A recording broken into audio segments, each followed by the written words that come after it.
جنات اور شیطان، ان دونوں میں کوئی فرق ہے یا دونوں ایک ہی چیز ہے؟ لفظ شیطان کو شیطان کہا گیا، یہ اس کی شرارت سے کہا گیا۔ سب سے پہلے تو یہ کنسیپٹ آپ کا کلیئر ہونا چاہیے، شیاطین جتنے بھی ہیں وہ جنات ہیں۔ کس طرح کہ جو شیطان ہے یہ پہلے فرشتوں کے اندر رہتا تھا، اور اسی طرح چھوٹے بڑے جنات سارے فرشتوں کے ساتھ ان کا اختلاط تھا، بیٹھنا تھا، اٹھنا تھا، آنا جانا تھا۔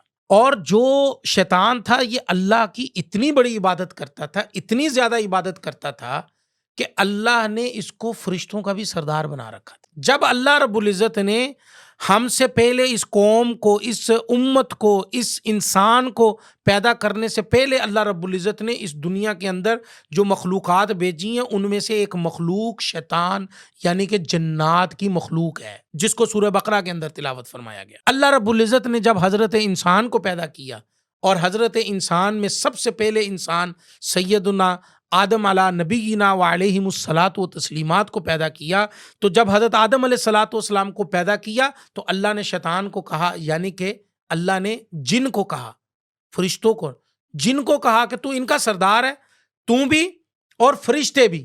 دیکھیں نا، اللہ نے کہا تم بھی اور فرشتے بھی سجدہ کریں حضرت آدم علیہ الصلاۃ والسلام، تو تمام فرشتوں نے سجدہ کیا سوائے شیطان کے۔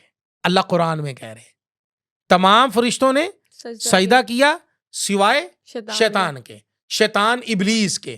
اب شیطان ابلیس نے انکار کر دیا کہ اللہ میں تو آگ سے بنا ہوں، یہ مٹی سے بنے ہوئے ہیں۔ آگ اور مٹی کا کیا؟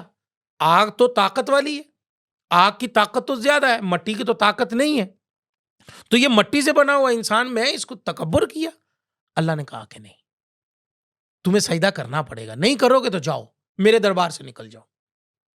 تو اس لیے دنیا میں جتنے بھی جنات ہیں ان کے اندر شرارتی جن بھی ہیں، نیک جن بھی ہیں، ایمان لائے ہوئے جنات بھی ہیں، مسلمان جنات بھی ہیں، اور کافر جنات بھی ہیں۔ اس لیے ہم ان کو جو قرآن نے ٹرم یوز کی ہے، ہم بھی وہی ٹرم یوز کرتے ہوئے شیطان کو، جنات جتنے بھی ہیں ان کو شیاطین کے ساتھ تشبیہ دیتے ہوئے ہم اس کو لے کے چلتے ہیں۔